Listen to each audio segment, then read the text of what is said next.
तर आज मी देवाच्या वचनामध्ये जाण्याआधी तुम्हा सर्वांचे मनापासून आभार मानतो. बाळक साहेबांचे आभार मानतो.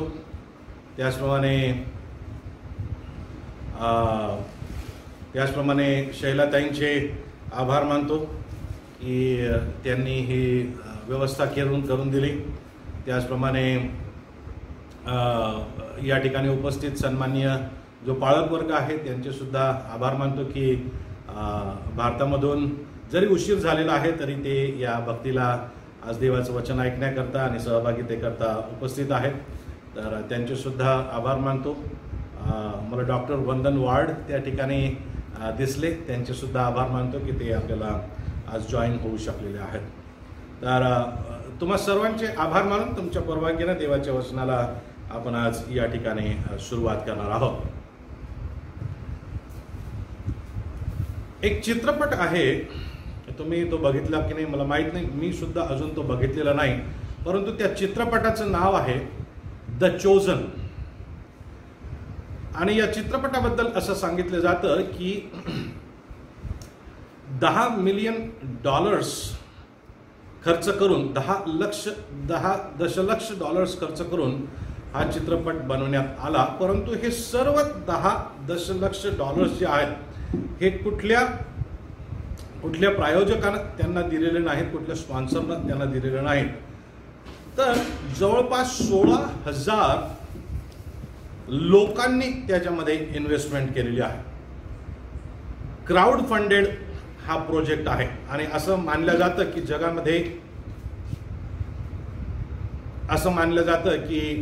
जगामध्ये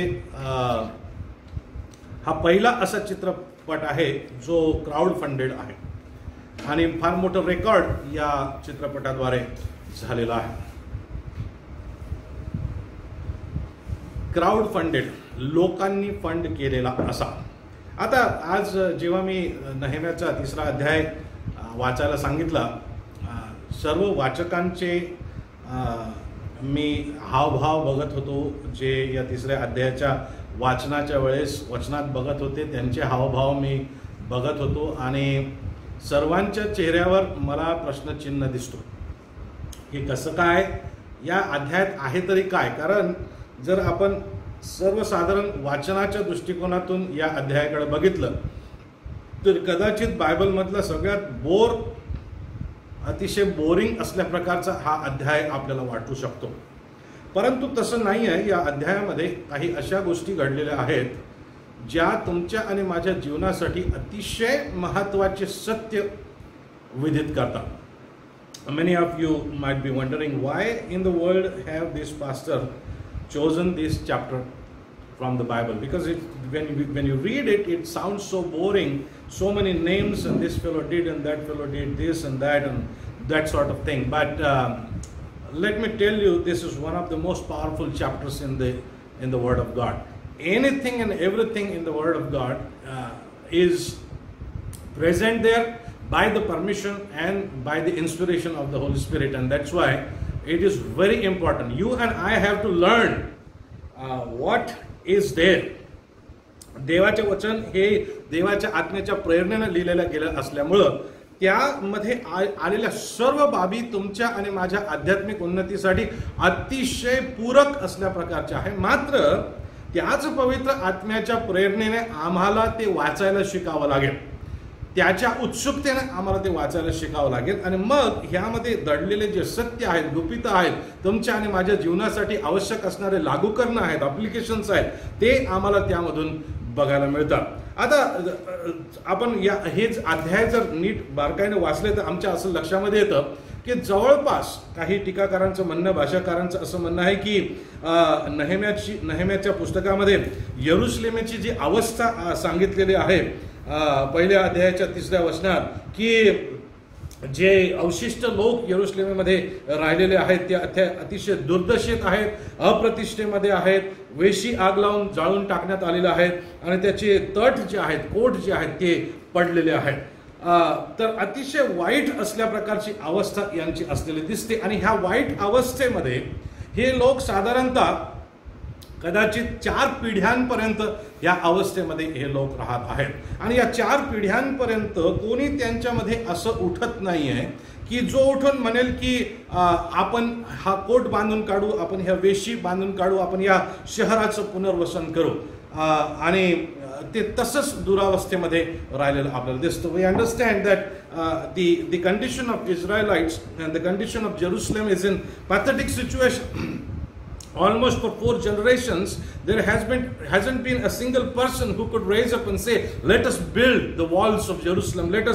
Let us reconstruct the gates of Jerusalem, and let us restore the earlier glory of the city." There hasn't been any single person. But then Nehemiah is getting inspired, and the Lord is giving him vision to go back to Jerusalem and re-establish its walls and its gates. आणि तेच या ठिकाणी होत असलेलं आम्हाला दिसतं. जेव्हा नेहेम्या या ठिकाणी येतो आणि हे बांधकाम हाती घेतो देवबापाच्या सहाय्यानं, आपल्याला 6व्या अध्यायाच्या 15व्या वचनामध्ये असं सांगितलेलं आहे की केवळ 52 दिवसांमध्ये त्यांनी हा कोट वापस बांधून काढलेला आहे.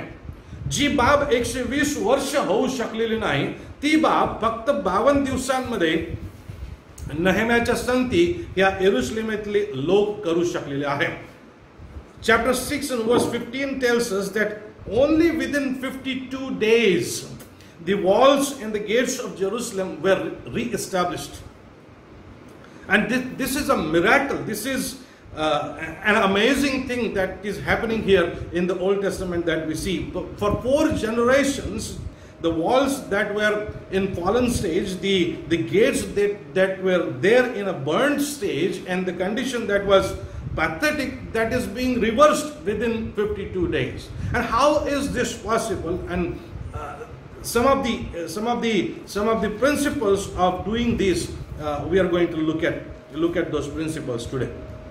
तर हे कसं काय घडलं याचे काही महत्त्वाचे तत्व आपण या शास्त्र भागामध्ये आज बघणार आहोत. तुम्ही जर पहिला अध्याय आणि दुसरा अध्याय बघितला तर त्यामध्ये आपल्या लक्षामध्ये येईल की दुसऱ्या अध्यायामध्ये देवाचं दर्शन, देवाचं दृष्टांत, विजन ऑफ गॉड काय होतं हे नेहेम्याला लक्षामध्ये आलेलं आहे आणि त्याने लोकांशी संभाषण केलं.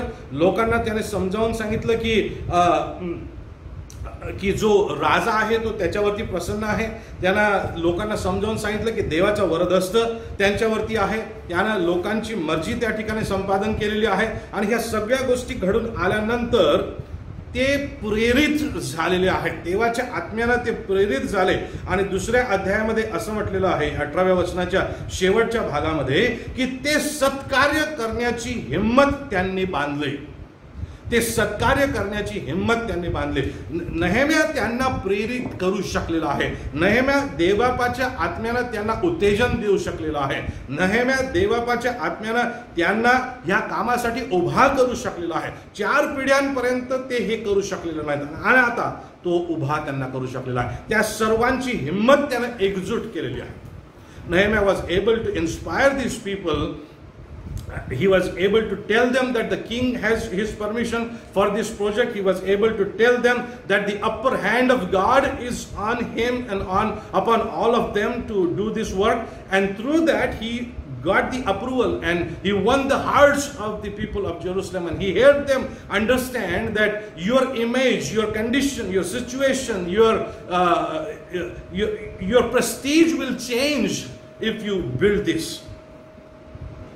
And people are inspired by the Holy Spirit. Now, if you look at chapter 3 and 4, these are the chapters that focus on how exactly they did the work of reconstruction.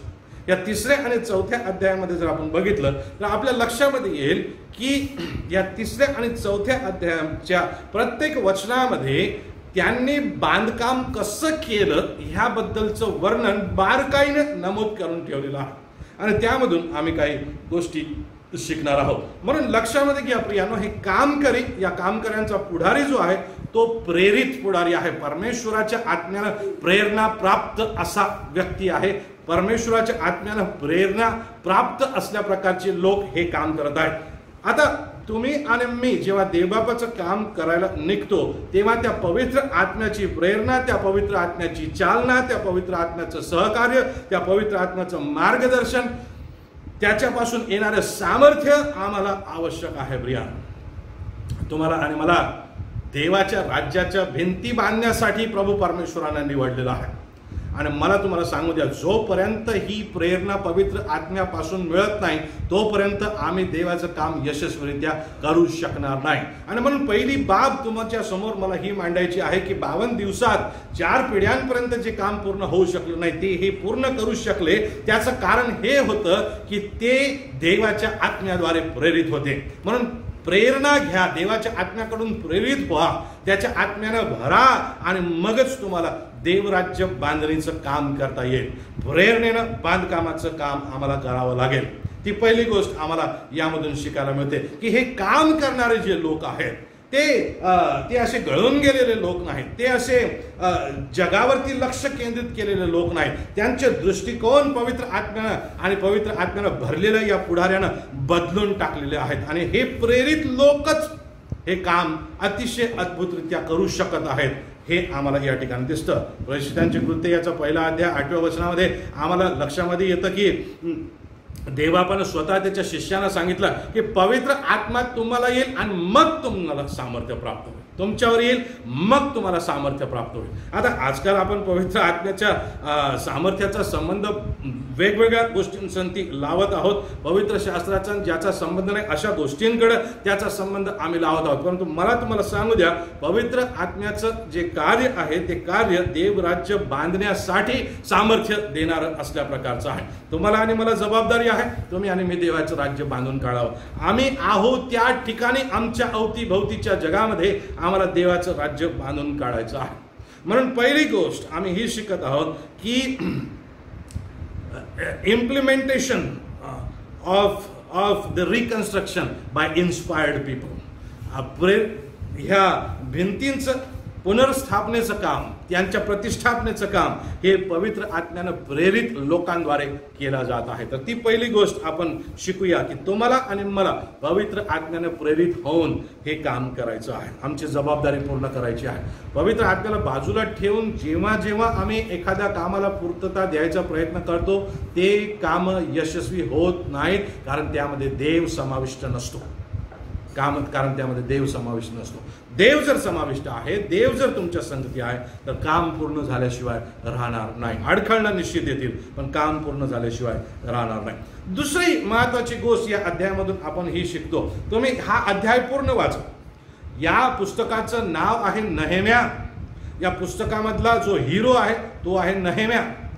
तो सर्वसाधारण कॅलिबरदार होता, कप बेअरर होता राजाचा, परंतु देवबापानं त्याला उचललं, त्याच्या मनामध्ये आपल्या या शहराविषयी प्रेरणा घातली आणि तो या ठिकाणी आला. मात्र हा संपूर्ण अध्याय तुम्ही वाचून काढा, तुमच्या लक्षामध्ये येईल की या अध्यायामध्ये नेहेम्या कुठंच तुम्हाला दिसत नाही. नेहेम्या तुम्हाला कुठंच दिसत नाही. या 3ऱ्या अध्यायामध्ये सगळं काम असं लक्षामध्ये आलेलं आहे की हा कोट जवळपास अर्धा बांधून काढेपर्यंत नेहेम्याचं नाव आम्हाला त्यामध्ये दिसत नाही. का हो? नेहेम्या निघून गेला होता का? नाही. का हो? नेहेम्यानं दुसऱ्यांकडून राबवून घेतलेलं आहे का? नाही. नेहेम्या त्या ठिकाणी दादागिरी करून काम करून घेत आहे का?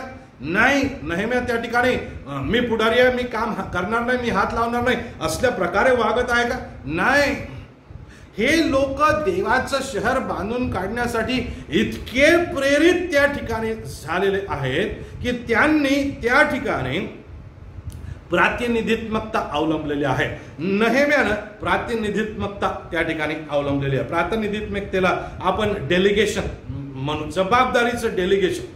Nehemiah is not seen in 3rd chapter, and the walls are being built almost half, and we don't find the name of Nehemiah in this construction work. Where was he? He inspired these people in such a way that they started working in a delegative way. They took the work upon them, and that is what is necessary. in leadership. This is an extremely important thing in leadership, that you ought to be able to inspire people and help them understand why the work, why the project is important for you. And that is what Nehemiah is doing here. त्यांनी त्या ठिकाणी नेहम्या त्या ठिकाणी पुढं करत असलेला आपल्याला दिसत नाही. नेहम्या त्या ठिकाणी प्रत्येकाचा कान धरून, इकडे कशाला काम करतोस, इकडे काम कर, इथे कशाला करतोस, तिथे काम कर, तिथे कशाला काम करतोस, तिथे काम कर, असल्या प्रकारे त्याचं नाक प्रत्येक वेळेस खुपसत असलेला आपल्याला दिसत नाहीये. त्यानं लोकांना चालना दिलेली आहे आणि लोक प्रातिनिधित्मक पद्धतीनं, कोणीच म्हणत नाही आहे की आम्हाला हे काम करण्यासाठी विशिष्ट पुढाऱ्याची गरज आहे. कोणीच म्हणत नाही आहे की आम्हाला हे काम करण्यासाठी कोणीतरी आता या ठिकाणी इंजिनियर पाहिजे. नाही, त्या नेहम्यानं त्या ठिकाणी त्यांना असं प्रेरित करून टाकलेलं आहे, पवित्र आत्म्यानं त्यांना असं प्रेरित केलेलं आहे की त्या प्रेरणेनं ते काम करत आहेत. परंतु काम करत असताना त्या लोकांनी अतिशय अद्भुतरित्या काम केलेलं आम्हाला दिसतं. त्या ठिकाणी डेलिगेशन केलेलं दिसतं. फक्त पुढाऱ्यानंच ती जबाबदारी डेलिगेट केलेली नाही, फक्त पुढाऱ्यानंच त्याचं प्रतिनिधित्व करायला लावलेलं नाही, तर लोक सुद्धा अगदी प्रातिनिधित्मक प्रकारे काम करत असताना आम्हाला दिसतात. Not only the leader has delegated the work, but even the people have delegated their work to themselves and to others. How do we know this? If you read the chapter, आपण हा अध्याय जर वाचला तर या अध्यायामध्ये तुम्ही, माझ्या संगती तुमचे शास्त्र जर उघडे असतील तर तुम्ही काय वचनांवर जर नजर फिरवली, 32 वचनं यामध्ये आहे. दुसऱ्या वचनाच्या पहिल्या भागात म्हटलेलं आहे त्याच्या शेजारी. तुम्ही खाली जर गेला त्याच वचनामध्ये पुन्हा म्हटलेलं आहे त्याच्या शेजारी. आणि मग आपण चौथ्या वचनाचा पहिला भाग वाचला त्याच्या शेजारी, 5व्या वचनाचा पहिला भाग त्याच्या शेजारी, आणि 7व्या वचनाचा पहिला भाग त्याच्या शेजारी, आणि पुढे जर आपण वाचत गेलो 8व्या वचनाची सुरुवात त्याच्या शेजारी, 9व्या वचनाची सुरुवात त्याच्या शेजारी, 10व्या वचनाची सुरुवात त्याच्या शेजारी, 12व्या वचनाची सुरुवात त्याच्या शेजारी, असं त्याच्या शेजारी, त्याच्या शेजारी, त्याच्या शेजारी, त्याच्या शेजारी, असं आपण 31 वेळेस या वचनांमध्ये आलेलं आहे असं बघतो. 31 वेळेस त्याच्या शेजारी, त्याच्या शेजारी, त्याच्या शेजारी, त्याच्या शेजारी असं यांनी बांधकाम केलेलं आहे. त्याचा अर्थ असा आहे की ज्याला ह्या कामामध्ये देवाच्या आत्म्यानं भरलं होतं, तो दुसऱ्यांच्या कामावरती लक्ष केंद्रित करण्याऐवजी माझी देवराज्य बांधण्याबद्दलची, माझी या भिंती बांधून काढण्याबद्दलची जबाबदारी काय आहे हे समजून घेऊन त्या भागावरच काम करत होते. प्रत्येकाने आपापला भाग निवडून घेतला. जर एका विशिष्ट गटानं किंवा कुटुंबानं इथपर्यंतचा भाग घेतला, दुसऱ्या लोकांनी त्याच्या पुढच्या भागाची डागडुजी केली किंवा बांधकाम केलं, त्याच्या पुढच्या लोकांनी त्याच्या पुढच्या भागाची डागडुजी केली, त्याच्या पुढच्या लोकांनी त्याच्या पुढच्या भागाची डागडुजी केली आणि बांधकाम केलं, त्याच्या पुढच्या लोकांनी त्याच्या पुढच्या भागाचं काम केलेलं आहे असं आम्हाला दिसतं. आणि अतिशय सुरेख पद्धतीनं जगातले अर्थात हे सगळ्यात हुशार लोक आहेत, देवापानं त्यांना ज्ञान दिलेलं आहे, आणि अतिशय हुशारीनं, अतिशय प्रातिनिधित्मक पद्धतीनं त्याच्या शेजारी, त्याच्या शेजारी, त्याच्या शेजारी असं करून त्यांनी काम पूर्ण केलेलं आहे. अनेकदा मला तुम्हाला सांगू द्या की देवाच्या राज्याचं काम पुढं न जाण्याचं कारण आम्ही पुढारी लोक आहोत. आम्हाला प्रत्येक गोष्टीमध्ये आमचं नाक खुपसायला पाहिजे. आम्हाला प्रत्येक गोष्टीमध्ये नाही हे असं नाही, हे असंच करा, हे असं नाही असंच करा, असं करण्याची आमची इच्छा असते. आणि त्या लुडबुडीमुळं, त्या नाक खुपसण्यामुळं, त्या हस्तक्षेपामुळं लोक कंटाळून जातात आणि ते हात मागे काढून घेतात आणि ते म्हणतात तुम्हीच करत बसा आता हे काम, आम्ही करत नाही, आम्हाला करायचं नाही. कारण तुम्ही प्रत्येक वेळेस आम्ही काम करू लागलो की आमच्या कामामध्ये येऊन तुम्ही हस्तक्षेप करता, आम्हाला मोकळीक तुम्ही देत नाही, आम्हाला स्वातंत्र्य तुम्ही देत नाही.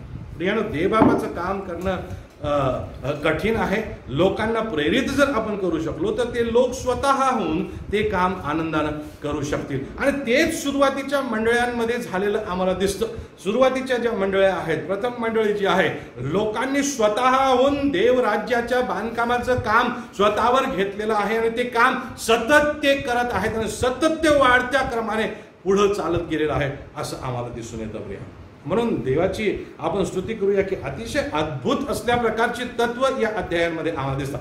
पुढारी कुठं दिसत नाही, पण काम मात्र वेगानं पुढं जात आहे. आणि त्याचं कारण हे की पुढाऱ्यासहित प्रत्येकानं पवित्र आत्म्याला आपला पुढारी बनवलेला आहे. मला तुम्हाला प्रश्न विचारू द्या, तुमचा पुढारी कोण आहे? तुमचा पुढारी कोण आहे? तुम्ही आणि मी कोणीही असो, आमचा पुढारी जर पवित्र आत्मा आहे तर आमचं काम पुढं गेल्याशिवाय राहणार नाही. आम्ही आमच्या स्वतःचे जे फायदे आहेत ते बाजूला ठेवून देव राज्याच्या कामावरती लक्ष केंद्रित केल्याशिवाय राहणारच नाही. आणि तीच बाब आपण पुढं बघणार आहोत. आता हे लोक जेव्हा काम करत होते त्या लोकांनी फार महत्वाची बाब त्या ठिकाणी एक केलेली आम्हाला दिसते. आणि ती बाब काय? आपण पहिली गोष्ट ही बघितली की त्यांनी इन्स्पायर्ड होऊन काम केलेलं आहे, देवाच्या आत्म्याच्या प्रेरणेनं भरून काम करायला सुरुवात केलेली आहे. दुसरी गोष्ट आम्ही लक्षामध्ये ही घेतलेली आहे की त्यांनी प्रातिनिधित्मक स्वरूपामध्ये हे काम केलेलं आहे. तिसरी महत्वाची गोष्ट आम्ही लक्षामध्ये घेऊ की त्यांनी इंडिपेंडेंटली हे काम केलेलं आहे, स्वतःहून हे काम केलेलं आहे. ते दुसऱ्यावरती अवलंबून राहिलेले नाहीत. नीट लक्षात घ्या मी तुम्हाला काय सांगत आहे. ते दुसऱ्यावरती अवलंबून राहिलेले नाहीत. इंडिपेंडेंटली त्यांनी हे काम केलं. परावलंबनाऐवजी स्वावलंबन त्यांनी या ठिकाणी अवलंबलेलं आहे, त्याचा उपयोग त्यांनी केलेला. म्हणजे काय हो, या अध्यायामध्ये आपण आधीच वाचलं की त्याच्या शेजारी, पण याच्यासाठी यांच्याजवळ साधनं कुठून आले, याच्यासाठी त्यांच्याजवळ पैसे कुठून आले, याच्यासाठी त्यांच्याजवळ रिसोर्सेस कुठून आले. कुठंच म्हटलेलं नाही की इंग्लंडवरून युरोज पाठवण्यात आले होते म्हणून. कुठंच म्हटलेलं नाही की ऑस्ट्रेलियन डॉलर्स त्या ठिकाणी पाठवण्यात आले होते म्हणून. कुठेच म्हटलेलं नाही की अमेरिकन डॉलर्स त्या ठिकाणी पाठवण्यात आले होते म्हणून. नाही, त्यांच्याजवळ जे होतं त्या गोष्टींना घेऊन त्यांच्या पुढाऱ्यानं जे काय थोडंफार त्यांच्यासाठी त्या ठिकाणी बांधकामाचे साधनं आणलेले असतील त्याच गोष्टींचा उपयोग करून त्यांनी बांधकाम केलेलं आहे. अनेक वेळेस तुम्ही असं आणि मी म्हणत असतो की मी यांना अजून फार प्रभावी सेवा करू शकलो असतो जर माझ्याकडे डॉलर्स असते तर. आमची मंडळी इतकी स्फोटक आहे, मी तुम्हाला काय सांगू की आमच्याकडे कोणाचा सपोर्ट असला ना मग आम्ही जग आमचं जिंकून टाकू. प्रभू परमेश्वरानं कधीच असं म्हटलं नाही की तुमच्याजवळ पैसे असले तर तुम्ही जग जिंकाल म्हणून. देवा त्यांना म्हणाला तुम्ही माझ्या आत्म्यानं सामर्थ्यशाली व्हा आणि मग जगाच्या शेवटापर्यंत तुम्ही माझे साक्षी व्हा. आणि म्हणून आज आम्ही प्रश्न विचारूया की देवाचं काम करण्यासाठी आम्ही कोणत्या कोणत्या लंगड्या सबबी देतो. We keep on giving lame excuses like money and several other things. Many times we say I need a position to do the work. Many times we say we need a certain amount of people to finish my work. Many times we say we need certain type of leaders to do the work, and we never talk about the inspiration of the Holy Spirit, the infilling of the Holy Spirit, the power that comes and enables us to do His work. These people, they chose to work independently. They use their own resources to rebuild these walls and these gates.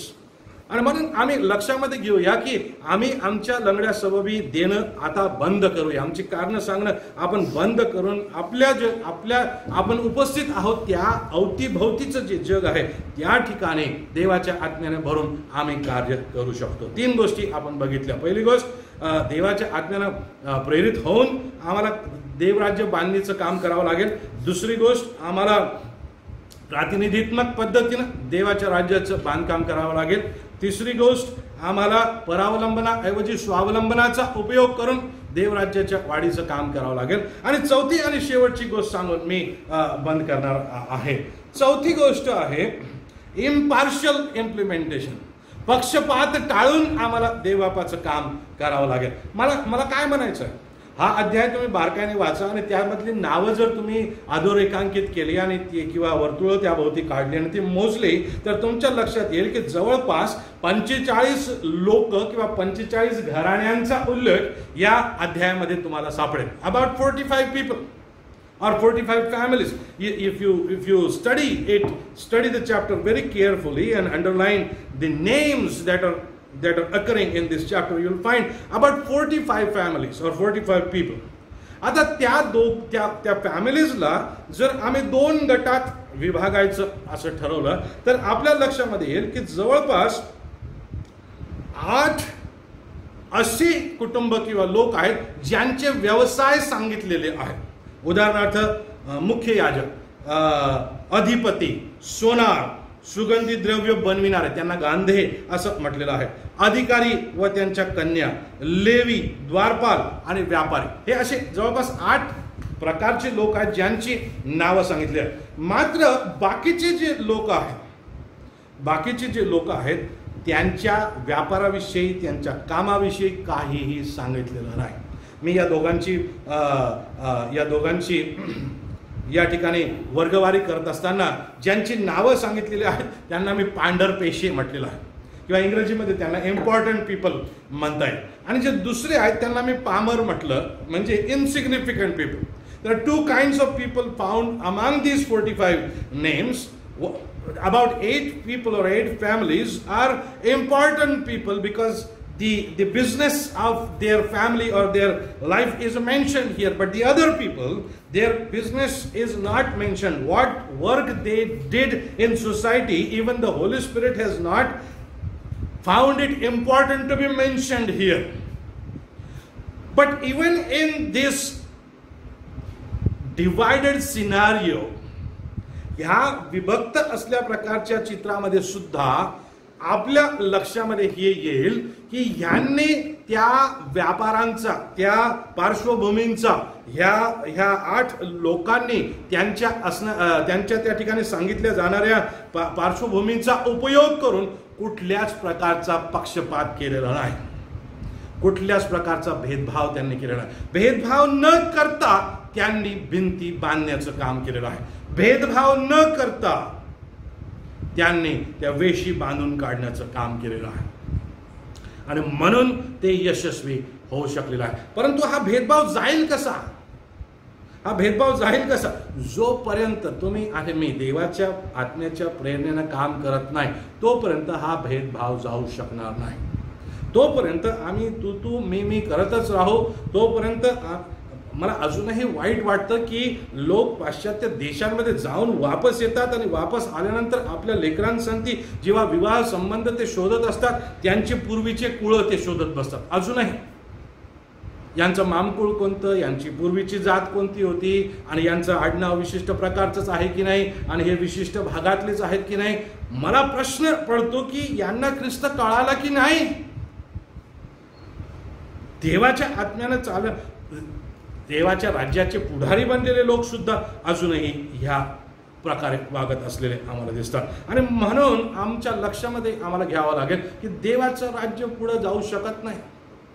अगदी देवाच्या राज्यामध्ये येणं सुद्धा आमची उच्चता प्रस्थापित करण्याचं एक कारण आम्ही बनवून टाकलेलं आहे असं अनेक वेळेस आम्हाला दिसतं. आमच्या देवराज्यामध्ये काम करत असताना जे विविध पद जे आहेत त्या पदांना घेऊन आयुष्यभर भांडणं आम्ही करत बसलेलो आहे. काय तर म्हणे देवाच्या आत्म्यानं भरलेले लोक आणि पदांसाठी भांडतात, पोझिशनसाठी भांडतात, कोर्ट केसेस करत आहेत. ज्यांनी लहानाचं मोठं आपल्याला केलं त्या संस्थांना डबवण्यासाठी हे त्यांचे रजिस्ट्रेशन चोरून नेत आहेत. काय चाललंय? देवाच्या आत्म्यानं भरलेले लोक म्हणायचं काय ह्यांना? नाही, हे देवाच्या आत्म्यानं भरलेलं नाही, हे सैतानाच्या आत्म्याचं काम आहे. हा पक्षपात जोपर्यंत बंद होणार नाही, जोपर्यंत आम्ही देवासमोर लीन आणि नम्र होऊन ही कामं करणार नाही तोपर्यंत आमचं काम पुढं जाणार नाही. प्रिया, आम्हाला हे पक्षपात टाळावे लागतील. ह्या लोकांनी ते टाळलेलं आहे आणि म्हणून ते यशस्वी झालेत काम करण्यामध्ये. त्यांच्यापैकी कोणीच म्हटलेलं नाही की मी सोनार आहे आणि तू भंगी आहेस, तू तिकडं काम कर, तू इकडं काम करायचं नाही. त्यांच्यापैकी कोणी असं म्हटलेलं नाही मी मुख्य याजक आहे आणि तू साधा तिकडचा द्वारपाळ आहेस, तू तिकडे काम करायचं, माझ्याजवळ तू काम करायचं नाही. मी बांधलेली भिंत पवित्र आणि तू बांधलेली भिंत कमी पवित्र. किंवा मी जे तयार करत आहे ते गेट फार महत्वाचं आणि तू तयार करत असलेलं गेट हे फार गलिच्छ, असं ते म्हणाले नाही. ते विसरून गेले. देवाच्या आत्म्यानं जेव्हा ते भरले तेव्हा ते स्वतः कोण आहेत हे ते विसरून गेले. त्यांच्या समोर एकच काम उरलेलं आहे आणि ते काम म्हणजे मला हे भिंत बांधून काढायची आहे, दुसरं काहीच नाही. मला या वेशी परत प्रस्थापित करायचे, दुसरं काहीच नाही. माझ्या बाजूला कोण काम करतोय ते महत्वाचं नाही, बांधकाम करत आहे ना हे महत्वाचं आहे. हे महत्वाचं आहे. अनेकदा या पक्षपातांमुळं, या भेदभावांमुळं आम्ही देवबापाचं काम बाजूला ठेवून आमचे भलते भलते अजेंडे समोर करत राहतो. प्रियानो, आपण डोळे उघडूया. आपण कुठेही असा जगामध्ये ह्या समस्या आमच्या जीवनासमोर आहेत, ह्या ख्रिस्ती जीवनाच्या वास्तविकता आहेत, याकडे आम्हाला दुर्लक्ष करताच येणार नाही. ह्या वास्तविकता आहेत आमच्या जीवनामध्ये अजूनही आडनावांबद्दल आडनावं घेऊन त्याची श्रेष्ठी मिरवल्या जात आहे. अजूनही आमच्या खानदानांचं वर्चस्व किती महत्वाचं आहे हे सांगणं सुरू आहे. आणि काय तर आम्ही केवळ माती आहोत, लक्षामध्ये घ्या. वरच्यानं श्वास बंद केला ना की आमच्या स्वतःची त्या खानदानीची श्रेष्ठी मिरवणारे सुद्धा दिवसभराच्या वर घरात ठेवत नाही. लवकर तिकडे पाठवा म्हणतात, नाही तर याचा वास सुटेल. परंतु प्रियानो, तुमची आणि माझी निवड देव राज्य वाढवण्यासाठी आहे. जागरूक होऊया. हे आमचे स्वार्थ, हे आमचा अप्पलपोटेपणा, हा आमचा स्वकेंद्रितपणा, हे आमचे पक्षपात, हे आमच्या जगिक गोष्टींबद्दलचा अभिमान मिरवण्याची वृत्ती आम्ही बाजूला ठेवून देऊ आणि प्रभू परमेश्वराचं काम पुढे गेल्याशिवाय राहणार नाही. जास्त तुमचा वेळ घेणार नाही. 4 गोष्टी आम्ही बघितल्या. देवाच्या प्रेरणेनं भरून देवराज्याचं काम करूया. दुसरी गोष्ट,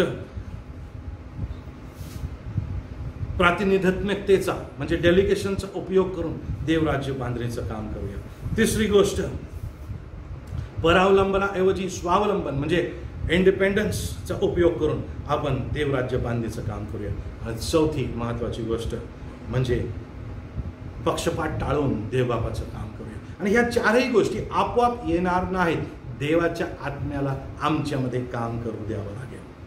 अजूनही आमच्यामध्ये ह्या गोष्टींचा जर अभाव असेल, ह्या गोष्टींनी आम्ही अजून त्रस्त असू, या गोष्टींशी अजूनही आम्ही संघर्ष करत असू, तर येशूच्या आत्म्याला आज उपस्थिती या ठिकाणी उपलब्ध आहे आणि तो आम्हाला ह्या पापमय विचारांपासून दूर करण्यास आज समर्थ आहे. आज त्याच्या समोर लीन आणि नम्र हो आणि त्याला म्हणूया की देवबापा, मी अजूनही संघर्ष करतो ह्या जगिक वर्चस्व दर्शविणाऱ्या गोष्टींमुळं.